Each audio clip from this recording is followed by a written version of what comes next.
Welcome to విధాత. రాష్ట్ర వ్యాప్తంగా భూమి సమస్యల పరిష్కారం కోసం ప్రత్యేకంగా 9 రోజుల కార్యక్రమాన్ని రాష్ట్ర ప్రభుత్వం తీసుకుంది. ధరణి వచ్చిన తర్వాత ఏర్పడినటువంటి భూ సమస్యలపైన ఈ సమస్యలన్నింటినీ కూడా ఏ విధంగా పరిష్కరించాలని రాష్ట్ర ప్రభుత్వం 5 సభ్యులతో కమిటీ చేసింది. ఈ కమిటీలో నల్సార్ యూనివర్సిటీ అసిస్టెంట్ ప్రొఫెసర్ భూమి సునీల్ గారు, ఈయన సర్వీసే కంప్లీట్ ఒక 25 సంవత్సరాలుగా భూమి మీదనే పనిచేశారు. ఇవాళ ఈ ధరణిలో ఉన్నటువంటి భూమి సమస్యలకు ఏ విధంగా పరిష్కారం చేయాలి అనే దాంట్లో మార్గదర్శకాలు ఇచ్చిన దాంట్లో కీలకమైనటువంటి వ్యక్తి. ఆ మార్గదర్శకాలు ఈ కమిటీ ఇచ్చిన నివేదిక ఆధారంగానే ప్రభుత్వం విడుదల చేసింది. విడుదల చేసినటువంటి మార్గదర్శకాలు ఏ విధంగా ఉన్నాయి, రాష్ట్రంలో ఉన్నటువంటి ఎన్ని రకాల భూ సమస్యలు ఇప్పుడు ఐడెంటిఫై చేశారు, ఆ సమస్యలన్నింటినీ ఏ విధంగా పరిష్కరించబోతూ ఉన్నారు, భూ సమస్యలు లేని తెలంగాణ దిశగా ఏ విధమైనటువంటి అడుగులు వేయబోతుంది అనే విషయాన్ని సునీల్ గారిని అడిగి తెలుసుకుందాం. నమస్కారం సునీల్ గారు. నమస్తే. మీరు ప్రభుత్వం నియమించినటువంటి కమిటీలో కీలకమైనటువంటి సభ్యులుగా ఉన్నారు. పలు దఫాలుగా సమావేశమై ప్రభుత్వానికి అనేక రిపోర్ట్స్ ఇచ్చారు.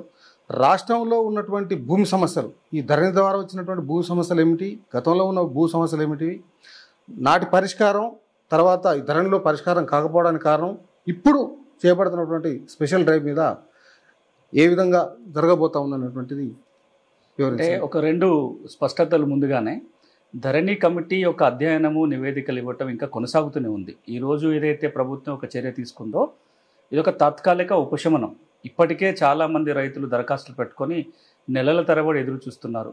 2,45,000 ధరణి దరఖాస్తులు ఈ రోజున పెండింగ్లో ఉన్నాయి. వీటన్నిటికీ శాశ్వత పరిష్కారం కావాలన్నా, మిగతా సమస్యలు కావాలన్నా చాలా మార్పులు అవసరం. ధరణి వ్యవస్థని తొలగించి కొత్త వ్యవస్థ తేవాలని ప్రభుత్వం ఎప్పటి నుంచి ఆలోచన చేస్తుంది. చట్టాలలో మార్పులు అవసరం ఉంది, వ్యవస్థలో మార్పులు అవసరం ఉంది.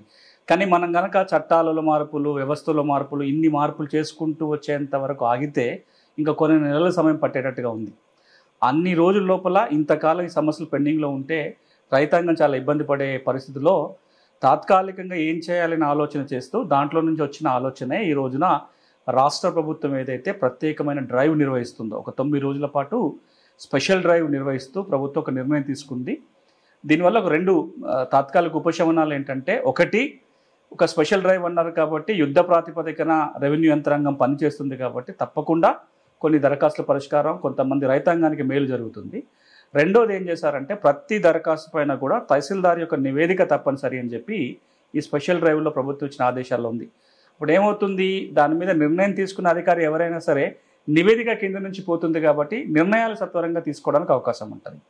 ఇక మూడోది ఏంటంటే, ఇంత మునుపు నిర్ణయాధికారం కేవలం కలెక్టర్ స్థాయిలోనే ఉండేది, కొన్ని సీసీఎల్ వరకు వచ్చేటివి.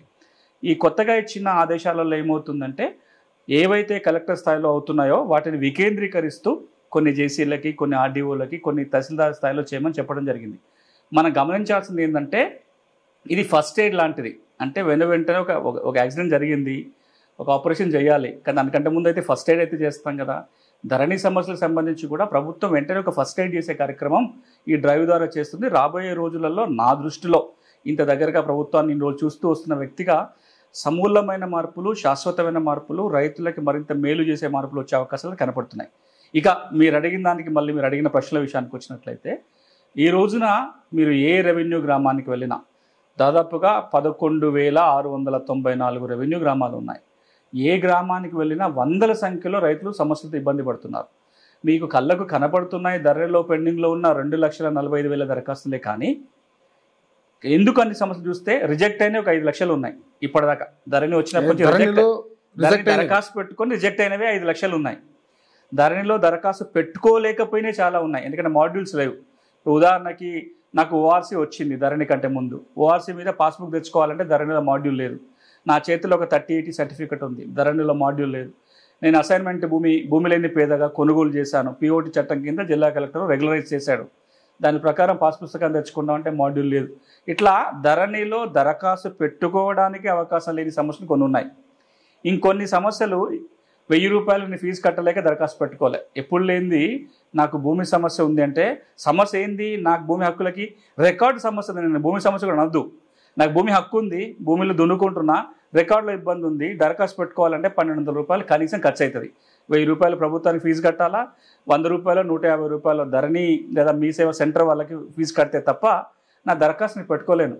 ఈ డబ్బులు పెట్టుకోలేకుండా దరఖాస్తు పెట్టుకుని ఉన్నారు, లేదా నమ్మకం లేదు, ఎట్లా కావటం లేదు కదా అని వీళ్ళందరినీ కనుక లెక్క కడితే ఎన్నోసార్లు చెప్పుకున్న మాట ఏంటంటే ఒక్కొక్క ఊర్లో దాదాపుగా 200 వరకు 200 అంతకంటే మించి సమస్యలు ఉన్న అవకాశాలు కనపడుతున్నాయి. సో ఈ రోజున కనీసము ధరణిలో దరఖాస్తులు ఉన్న వాళ్ళందరికీ ప్రభుత్వం ఒక మేలు చేస్తుంది.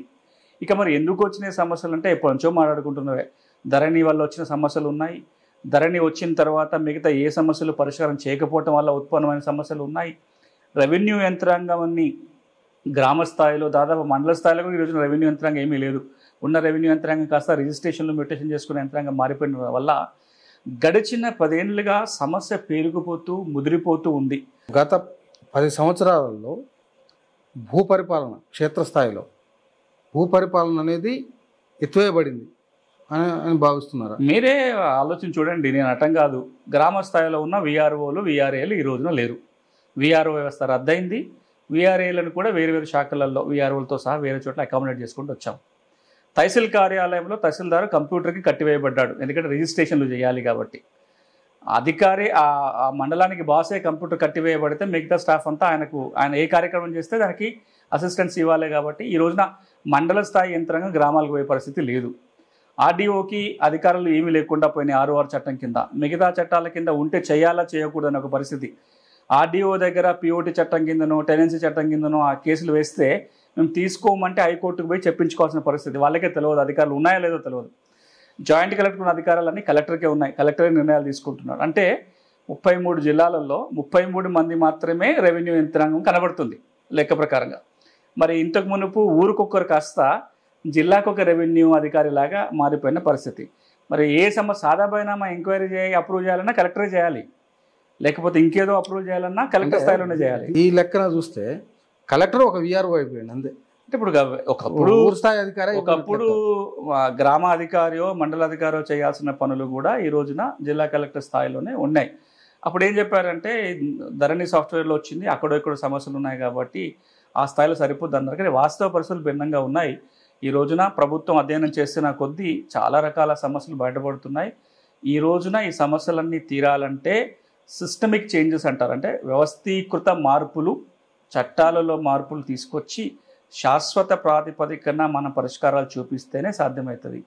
అయితే ఈ తాత్కాలిక రెమెడీ కింద ఇప్పుడు చేపడుతున్నటువంటి స్పెషల్ డ్రైవ్ మండల స్థాయిలో ఎలాంటి సమస్యలు పరిష్కరించబడుతున్నాయి, ఎన్ని రోజుల్లో పరిష్కరిస్తారు, ఆర్డీఓ స్థాయిలో ఏ రకమైనటువంటి సమస్యలను పరిష్కరిస్తారు, ఎన్ని రోజుల్లో చేస్తారు, అడిషనల్ కలెక్టర్ స్థాయిలో ఎలా ఉంది, కలెక్టర్ స్థాయిలో ఎలా ఉంది, ఏమైనా సీసీఎల్ఏకి కూడా పోయేటివి ఉంటాయా, సీసీఎల్ఏకి పోకుండానే ఇక్కడి నుంచే క్లియర్ పోయే పరిస్థితి? అంటే ఇప్పుడు మనకు 2,45,000 పెండింగ్ దరఖాస్తుల పరిష్కారానికి ప్రభుత్వం 2 తాజా ఆదేశాలు జారీ చేసింది. ఒకటి సీసీఎల్ఏ సర్క్యులర్ జారీ చేశారు. ఈ సర్క్యులర్ ఏంటి అంటే 2020లో ధరణి ROR చట్టం వచ్చినప్పుడు ఏదైతే జిల్లా కలెక్టర్లు మిగతా యంత్రాంగం పనిచేయాలని ఒక సర్క్యులర్ ఆదేశాలు వచ్చినాయో దానిని రీప్లేస్ చేస్తూ దానికి కొంత మార్పులు చేర్పులు చేస్తూ ఒక కొత్త సర్క్యులర్ ప్రభుత్వం జారీ చేసింది. ఇదే సీసీఎల్, ఇది కూడా సీసీఎల్ సర్క్యులర్ నెంబర్ 1. అది 2020లో సర్క్యులర్ నెంబర్ 1, ఇది 2024లో సర్క్యులర్ నెంబర్ 1. ఇది 28వ తారీఖు ఫిబ్రవరిలో వచ్చిన ఒక సర్క్యులర్.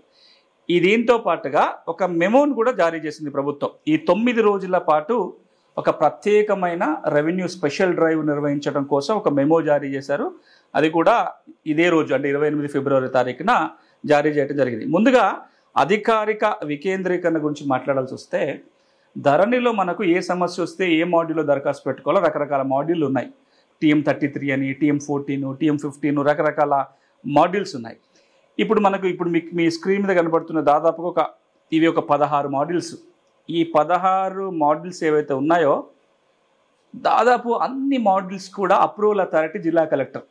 ఒక TM33లో కొన్ని అంశాలు సీసీఎల్ఏకి వచ్చేటి. అంటే ఈ 16 అంశాల మీద అన్నిట్లో కూడా అయితే జిల్లా కలెక్టరు లేదా సీసీఎల్ఏనే అప్రూవింగ్ అథారిటీగా ఉండే.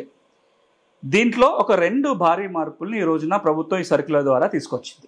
ఒక భారీ మార్పు ఏంటంటే ఎవరైనా అప్రూవల్ అథారిటీ ఉండని కింద మండల స్థాయిలో తహసీల్దారు ఆయన ఆధ్వర్యంలో ఇప్పుడు స్పెషల్ టీమ్స్ ఏవైతే వేస్తారో ఆ టీంలు స్టడీ చేసి తహసీల్దారు రిపోర్ట్ ఇచ్చిన తర్వాతనే అప్రూవల్ అథారిటీ అప్రూవల్ ఇవ్వాలి.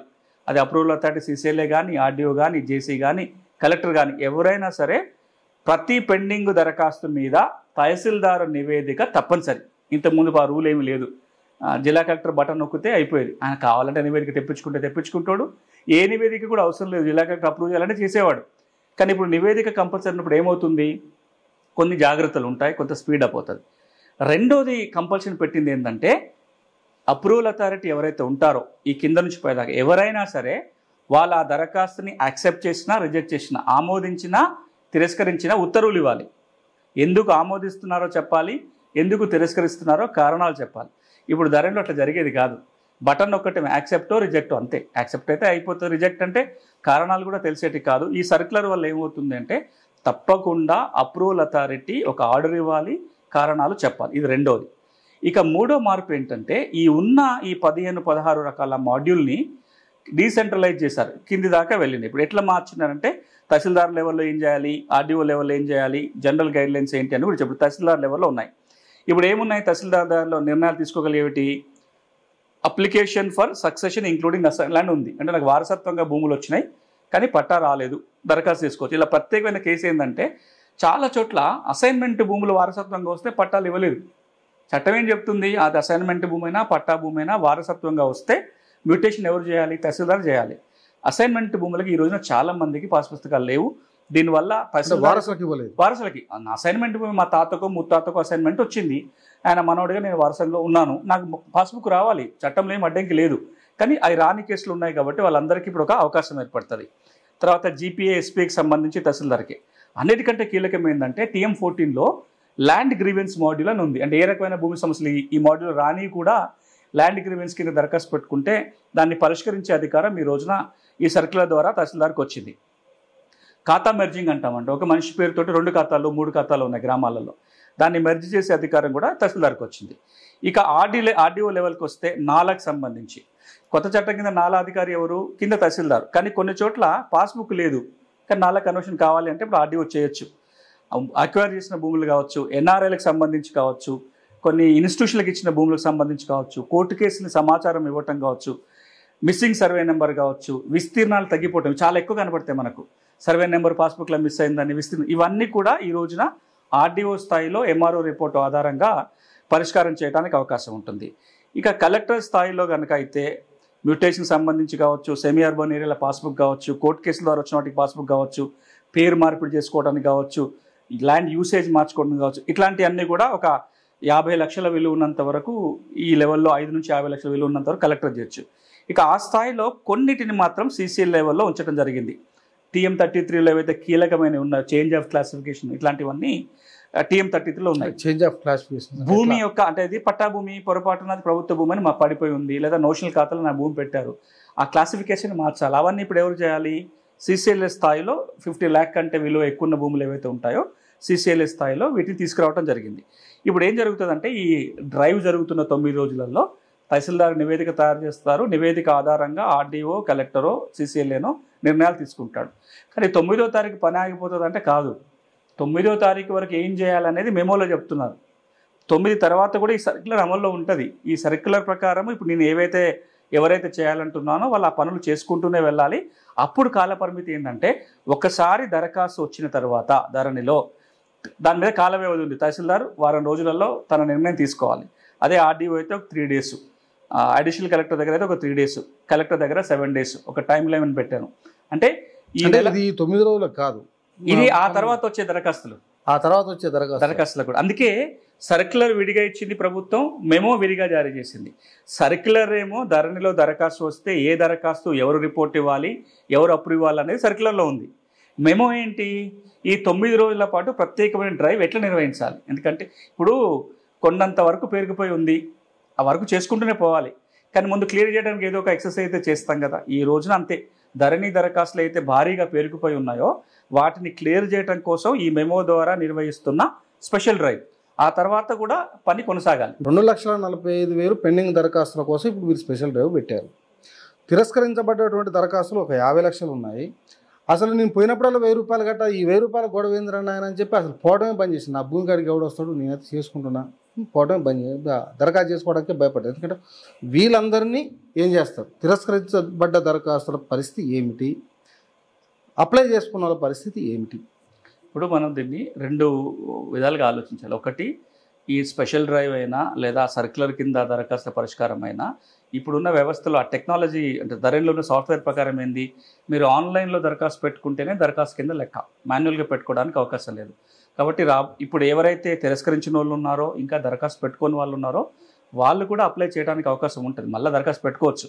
కానీ మీరు అన్న సమస్య ఇంకొకటి ఉంది, దరఖాస్తు పెట్టుకోలేని వాళ్ళు ఉన్నారు, ఆర్థిక స్తోమత లేక లేదా మాడ్యూల్స్ లేని ఉన్నాయి. వీళ్ళందరూ ఎట్లా అంటే కనుక రాబోయే రోజులు ప్రభుత్వం వీళ్ళ గురించి కూడా ఆలోచన చేస్తుంది. అంటే దరఖాస్తు ఫీజు లేకుండా చేయటమో, లేకపోతే కొత్త మాడ్యూల్ చేయటమో, లేదా మాన్యువల్ దరఖాస్తు తీసుకోవడానికి అవకాశం ఇచ్చే ఆలోచన ప్రభుత్వం చేస్తే అనుకుంటా. ఎందుకంటున్నా అంటే ఆ మాట, ప్రజాపాలన దరఖాస్తులు కనుక మొన్న తీసుకున్నప్పుడు ప్రభుత్వం దాదాపు 10 లక్షల దరఖాస్తులు వచ్చినాయి. అంటే మాన్యువల్గా వచ్చే అందులో ఇల్లున్న వాళ్ళు కూడా ఉంటారు, సగం మంది వాళ్ళే ఉంటారు. అందుకోసమే ఇప్పుడు మనం ఏంటంటే ఇది కేవలం ఒక ఉపశమనం, ఒక అంశం మీదనే జరుగుతుంది. ఈ అనుభవాల ఆధారంగా ప్రభుత్వం మళ్ళీ రాబోయే రోజులలో అసలు రాబోయే కొత్త దరఖాస్తు ఎట్లా తీసుకోవాలి, మాన్యువల్గా తీసుకోవాలా, ఫీజు ఏం చేయాలి, వాటి అన్నిటి మీద కూడా ఆలోచన చేసి ఒక నిర్ణయం తప్పకుండా తీసుకుంటుందనేదే నా నమ్మకం. ఈరోజు ఆ ధరణి చట్టానికి సంబంధించినటువంటి అమెండ్మెంట్స్ కానీ ఏవి లేకుండా ఒక సర్క్యులర్ ద్వారా తహసీల్దారులకు, ఆర్డీఓలకు అధికారాలను పునరుద్ధరించారు. ఇవి న్యాయపరంగా, చట్టపరంగా చెల్తాయా? మున్పు ఆర్ఓఆర్ చట్టంలో కూడా సర్క్యులర్ ద్వారానే అధికారాలు కలెక్టర్లకు కానీ సీసీఎల్కి కానీ కట్టబెట్టారు. ఇప్పుడు అదే చట్టం కింద ఆ సర్క్యులర్నే మారుస్తూ కింద స్థాయిలో అధికారాలు ఇచ్చారు. ఆ సర్క్యులర్ 4-5 సార్లు హైకోర్టు దాకా వెళ్ళింది కూడా. ఒకటి, శాశ్వత ప్రాతిపదికన చేయాలి, మీరు అన్నట్టుగా ఆర్ఓఆర్ చట్టం మార్చాలి, నియమాలు తీసుకురావాలి, దాని కింద చేస్తే బాగుంటుంది. కానీ ఈ లోపల అంత కాల పరిమితి మనం ఆగితే బాగుండదు. కాబట్టి ఉన్నంతలో ఇంతకు మునుపు ప్రభుత్వం ఇచ్చిన సర్క్యులర్ ఏదైతే ఉందో జిల్లా కలెక్టర్లకి అధికారాలు కట్టబెడుతూ ఆ సర్క్యులర్నే ఇప్పుడు మార్పులు చేర్పులు చేస్తూ కొంత కింది స్థాయికి పంపే ప్రయత్నం జరిగింది. కానీ నా దృష్టిలో రాబోయే రోజుల్లో ప్రభుత్వం కొత్త నియమాలు తీసుకొస్తుంది, ఆర్ఓ చట్టాన్ని అమెండ్ చేయటము, కొత్త చట్టం చేసే ఆలోచన చేస్తుందని అనుకుంటున్నా. మారినప్పుడు ఈ సమస్యలు కూడా పరిష్కారం ఉంటుంది. చాలామంది రైతులకు దీని మీద అవగాహన లేదు. పంటలు అంటే మరోవైపు విపరీతమైనటువంటి కరువు వచ్చింది, బోర్లలో నీళ్ళు ఎండిపోయినాయి. ఈ జనాలు బోర్ల దగ్గర పోవడం రావడం అంటే పొలాలను ఎట్లా బతికించుకోవాలన్నటువంటి ఆరాటంలో ఉన్నారు. ఎందుకంటే పొలాలన్నీ పొట్టల మీద ఉన్నాయి. అయితే చాలామంది రైతులు ఇప్పుడు మండల ఆఫీసు కూడా వచ్చే పరిస్థితి లేదు. 9వ తారీఖు తర్వాత పరిస్థితి ఏమిటి? మళ్ళీ మొదట్లో చెప్పినట్టుగా ఎవరైతే ఇప్పటికైతే దరఖాస్తులు పెట్టుకున్నారో వాళ్ళని రెవెన్యూ ఆఫీసులకు వాళ్ళే పిలిపిస్తారు, వెళ్ళొచ్చు, చేయొచ్చు. ఇప్పటికే పెట్టుకోలేని వాళ్ళు, తిరస్కరించిన వాళ్ళు ఇప్పుడు కావాలంటే దరఖాస్తు పెట్టుకోవచ్చు. ఇది నిరంతరంగా జరిగే ప్రక్రియ కాబట్టి 9 రోజులు అయిపోయిన తర్వాత దరఖాస్తు పెట్టుకోవడానికి అవకాశం ఉంటుంది. రాబోయే రోజుల్లో ప్రభుత్వమైన మార్పు చేర్పులు తీసుకొస్తే గ్రామ స్థాయిలో కూడా చేసుకునే అవకాశం వస్తుంది. కాబట్టి ఇది ఉన్న దరఖాస్తుని తొందరగా ముగించడం కోసం తీసుకున్న ప్రత్యేక డ్రైవే తప్ప ఇది 9 రోజులు అయిపోయిన తర్వాత ఆపమని కానీ చేయొద్దని కానీ ఇక్కడ ఆదేశాలు లేవు. ఇన్ఫ్యాక్ట్ ఆ సర్క్యులర్లో చెప్పింది కూడా చేయమని. Thank you sir. నమస్తే.